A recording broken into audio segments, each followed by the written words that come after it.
Magandang araw mga kaibigan. Isang kwentong pag-ibig ang muli kong ibabahagi sa inyo na tiyak nakapupulutan ng aral at magpapaantig sa inyong mga puso. Pero kung bago ka pa lamang ay pakilike po ng ating video. Pakiclick ng subscribe button, gayon din ng bell icon para lagi kang updated sa mga susunod ko pang upload.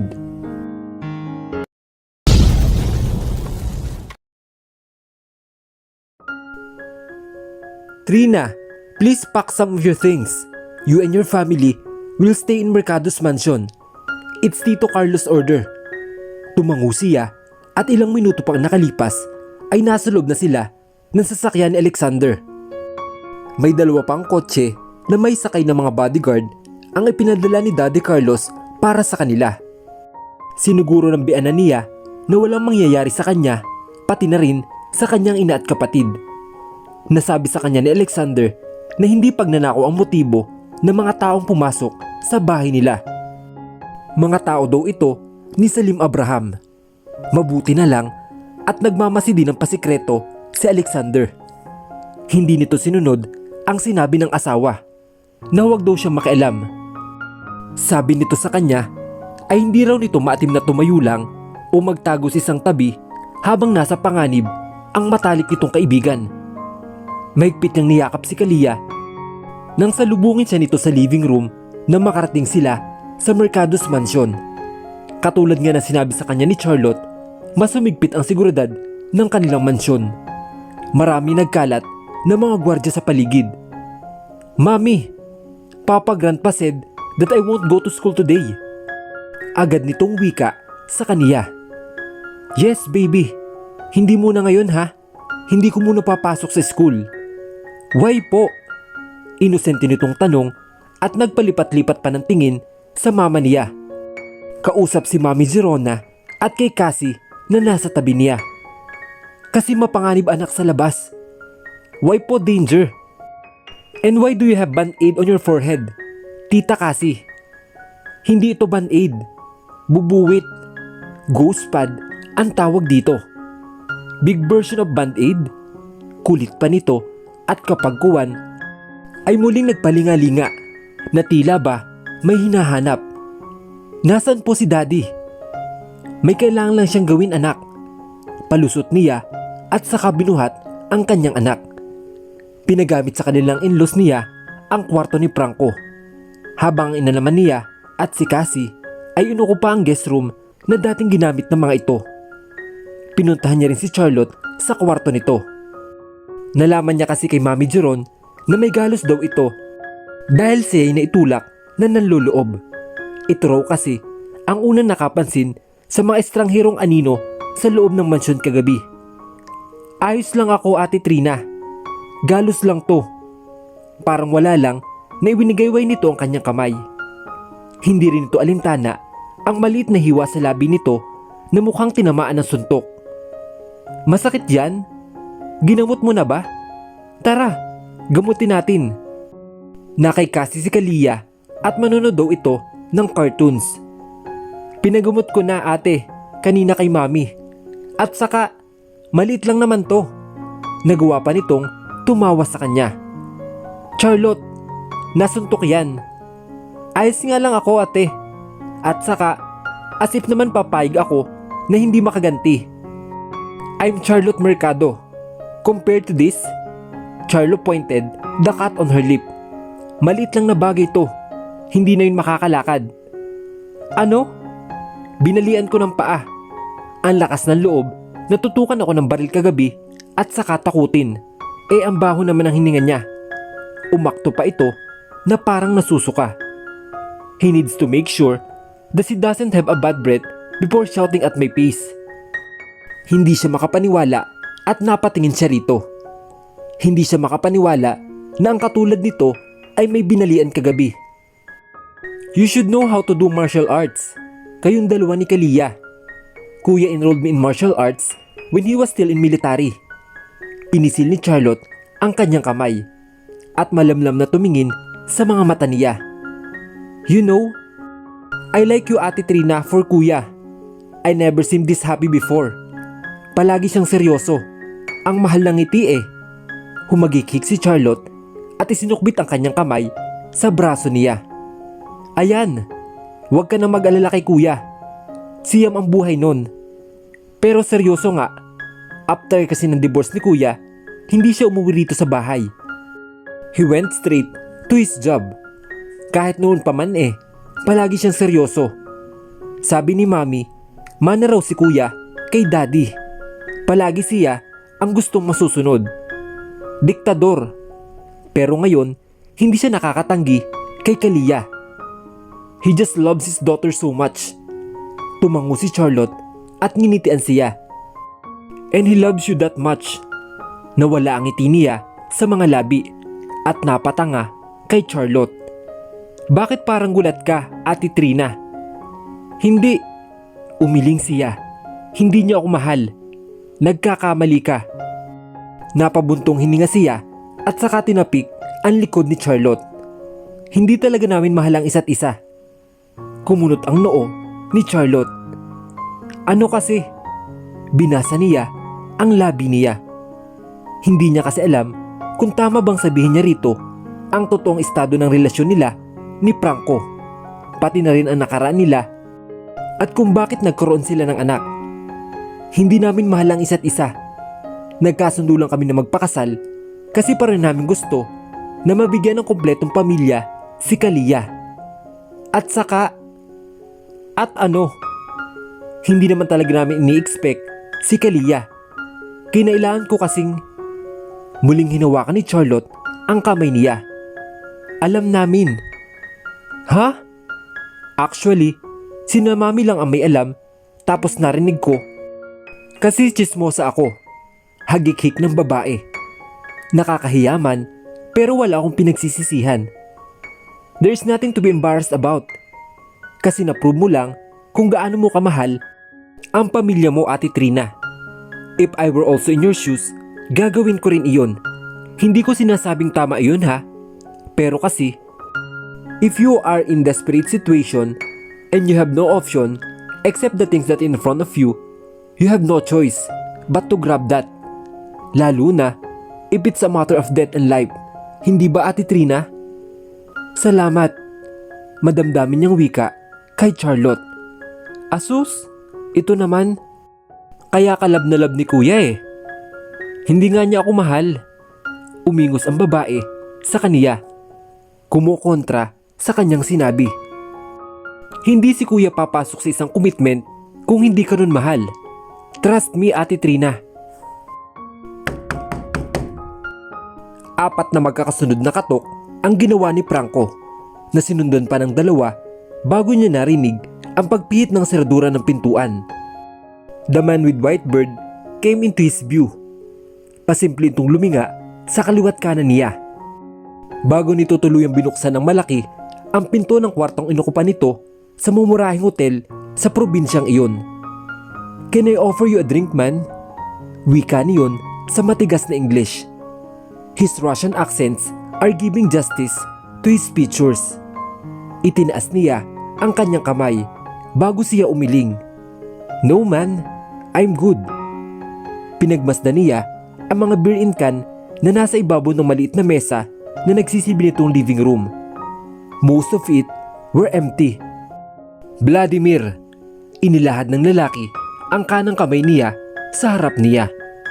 Franco, seryoso niyang wika at tinanggap ang kamay nito para sa isang forearm shake. Lieutenant General, former, I quit the service.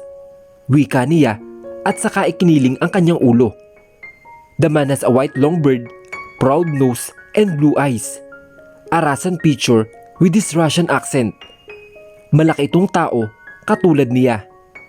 Napansin niya rin ang tattoo nito sa braso patungo sa kamay nito. CIA, muli niyang sinulyapan ang laptop nito na nakabukas pero hindi naman niya naiintindihan kung ano ang mga nasa screen yun. It must be a code of something.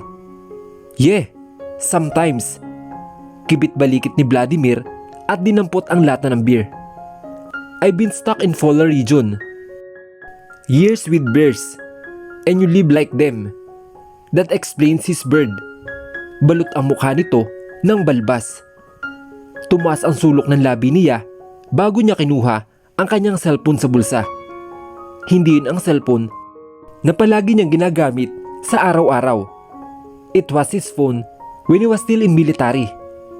His contacts and connection were there. Sinabi sa akin ni Miguel kung sino ang hinahanap mong tao. Baluktot ang Tagalog nito at may accent pa rin, pero naiintindihan naman niya. He works with many secret agents and most of them were foreigners who knows a lot of different language. Kaya hindi na siya nagulat na marunong magtagalog ang lalaki. I need this current location and the blueprint. Tumangu-tango ito at mabilis na kami na tumipa sa laptop nito. Ilang sandali lang ay iniharap nito sa kanya ang laptop niya. Nakadisplay sa screen niyon ang satellite view ng malawak na pribadong teritoryo sa gitna ng kagubatan. The US men tried to reach me last week. Are they willing to coordinate with me? Tanong niya. Natawa si Vladimir sa tanong niya at inisang lagok ang natitirang laman ng hawak-hawak nitong can beer. That's suicidal, men. Pigs can fly. What? There is a mole with the soldiers they sent. Alo traitors. Muli itong may pinagtitipa sa laptop nito. Ilang sandali pa ay nawala ang blueprint ng lokasyon ni Salim Abraham. Napalitan iyon ng ilang larawan na may mga nakasulat na impormasyon. Itinuro nito ang unang larawan na lumabas sa screen. The man has a mix of Black American and Mexican features. The name is Steve Harvey. Hindi siya dapat kasama sa team na ipinadala ng Amerika para hulihin si Salim Abraham. He has an inconsistent record. He shouldn't be in the team because of that. Hindi pa niya napapaliwanag ang pagkakasangkot niya sa pagpapatakbo ng underground flight sa Las Vegas. Yet he is still here. Muling nagkibit-balikat si Vladimir. He has backup. Admiral Mason has something under his pants. Pinindot niya ang keyboard para tingnan pa ang 5 pang tao na ipinadala ng bansang Amerika para hulihin si Salim Abraham. He already has a conclusion on what's going on. Admiral Mason must be the backup of Salim Abraham as well. Where do you get this information? Tanong niya. He doesn't personally know Vladimir. Si Miguel ang may kontak sa lalaking ito. Maliban sa address at kung ano ang trabaho ni Vladimir, wala nang iba pang impormasyon na ibinigay si Miguel. I spent years with bears. Ngisi nito sa kanya at nagbukas ng panibagong lata ng beer. Itinaas pa nito ang hawak-hawak bago uminom doon. Masyadong malakas ang pwersa ng grupo ni Salim Abraham. Hindi natin basta-basta makokontrol ang bawat kilos nila. Pero kailangan natin silang mahuli sa lalong madaling panahon. Masyado nang delikado ang buhay mo, Franco. Lalong-lalo na ang pamilya mo. Pero tandaan mo, wala ka na sa serbisyo, Franco. May tuturing na krimen ang gagawin mo. Sambit sa kanya ni Vladimir. Nagtagis ang mga bagang niya nang maalala niya kung paano niya sinalubong ang balita kaninang umaga tungkol sa panloloob sa mansyon nila na magulang niya. Those pieces of shit tried to get his baby princess to trap him. Mabuti na lang at nasa loob ng kwarto ng kanyang kapatid, si Kalia. Hula niya ay hindi lang ang anak niya ang puntirya ng mga iyon kagabi, kundi pati na rin ang kanyang asawa. Malas lang ng mga ito dahil kasama niya ang asawa niya kagabi. Tanging ang ina nito at kapatid ang nasa bahay. Sa tulong ng mga tauhan ni Vladimir ay nagplano sila ng isang malakasang pagsalakay sa kinaroroonan ng kampo ni Salim Abraham. Ang tanging nasa isip niya ay kailangan mailigpit niya ito bago pa man may mangyaring masama sa kanyang pamilya. Habang hawak-hawak nila ang mga baril ay pinag-aralan ni Franco ang headquarter ni Salim Abraham na ang lokasyon nito ay nasa gitna ng kagubatan. Uubusin niya ang mga tauhan nito hanggang wala itong pag-asa na makalaban sa kanya. Kapag hindi talaga sumuko si Salim Abraham ay siya mismo ang babaril dito. Nagkamali ito na bumalik sa bansa para gantihan siya. Nawala ang kanyang atensyon mula sa pagkakasilip niya sa sniper na makarinig siya ng kakaibang tunog. Di kalayuan mula sa kinilalagyan niya. Sandali niyang binitawan ang sniper at kinuha ang kanyang night vision para bistahan kung saan nanggagaling ang tunog na iyon. What the? Malutong niyang mura nang bigla na lang sumulpot sa gitna ng dilim ang isang missile patungo sa malaking bahay na kinaroroonan ni Salim Abraham. Binulabog ang tahimik na kagubatan ng malakas na pagsabog. Lumagablab ang apoy sa buong kabahayan. Gumuhit ang nakakilabot ng ngisi sa kanyang mga labi na matagpuan niya si Salim Abraham na nagtatago sa likod ng dingding sa ikalawang palapag ng abandonadong bahay na iyon. Pasilip-silip ang lalaki na halos kasing edad lang ng kanyang ama. Ilabas mo ang ulo mo, Salim. Humigpit ang hawak niya sa kanyang rifle.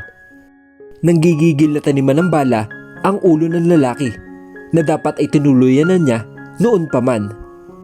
Now there you are. Kinalabit niya ang gatilyo ng 2 beses. Magkakasunod na bala ang humagibis mula sa baril niya patungo sa likod ng ulo ni Salim Abraham. Natuod ito sa kinatatayuan bago bumagsak ng tuluyan sa malamig na simento ng abandonadong bahay na iyon. Kumalat ang dugo nito sa simento. Hindi pa siya nakotento dahil muli niyang itinuon ang kanyang atensyon sa granadang nakasabit sa tagiliran nito. Muli niyang kinalabit ang gatilyo at halos mayinig ang buong palapag sa kinaroroonan ni Salim Abraham at nagkawatak-watak ang katawan ng terorista. Hindi pa siya tapos. May kulang pa sa mga napatay niya. Wala ang natitira pang miyembro ng grupo ng mga sundalo na ipinadala ng Amerika. Lalong-lalo na si Steve Harvey na paniguradong iyon ang nagpasimuno ng takang pagpatay sa kanya at sa kanyang pamilya. Kinuha niya ang kanyang rifle at muling naglakad patungo sa likod ng gusali. Subalit, bago pa man siya makalapit dito, ay may naramdaman siyang baril na nakatutok sa kanyang ulo. Drop it! Nilingon niya ang taong mapangahas na tumutok sa kanya ng baril. Hindi na siya nagulat na makitang si Steve Harvey iyon. This man has the nerve to face him just by himself. I said drop it! Drop it, Franco! Malakas na sigaw ng taong nangunguna sa grupo. Sabay-sabay na itinutok sa kanya ang matataas na dekalibre ng baril.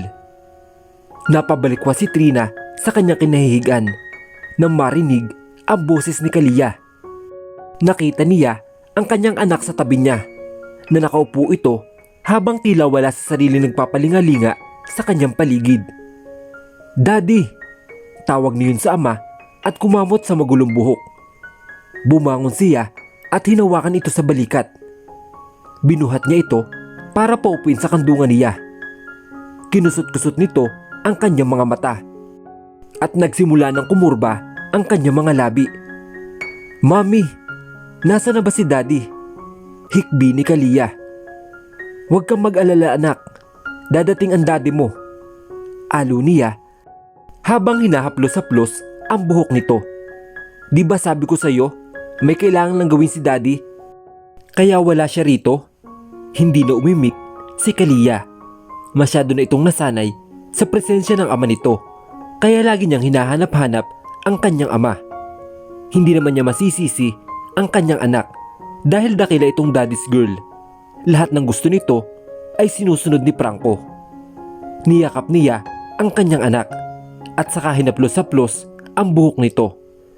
She hummed a song and minutes later, her daughter went back to sleep. Maingat niya itong inilapag sa dati nitong kinahihigan at saka kinumutan. She kissed her forehead and kissed her chubby cheeks.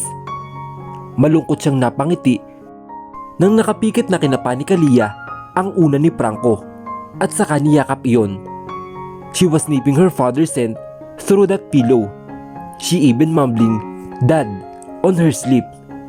4:00 na ng umaga. Pang 2 araw na ngayon, simula nang hindi na makontak si Franco.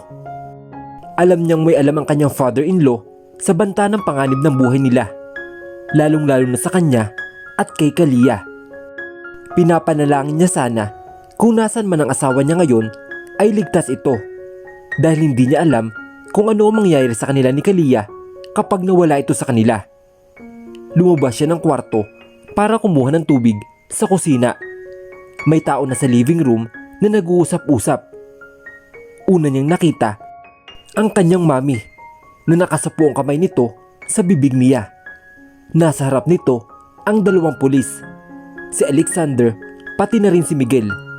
Ang Daddy Carlos naman ay nagpapalakad-lakad sa likod ng asawa nito. Tuloy na siyang bumaba sa marangyang hagdan ng mansyon. Hindi pa siya napapansin ng mga ito.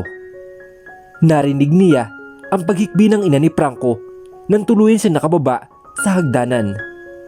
May nakakita po sa kanya sa ibaba ng tulay. Nakahandusay ang kanyang katawan sa tabing ilog habang sugatan.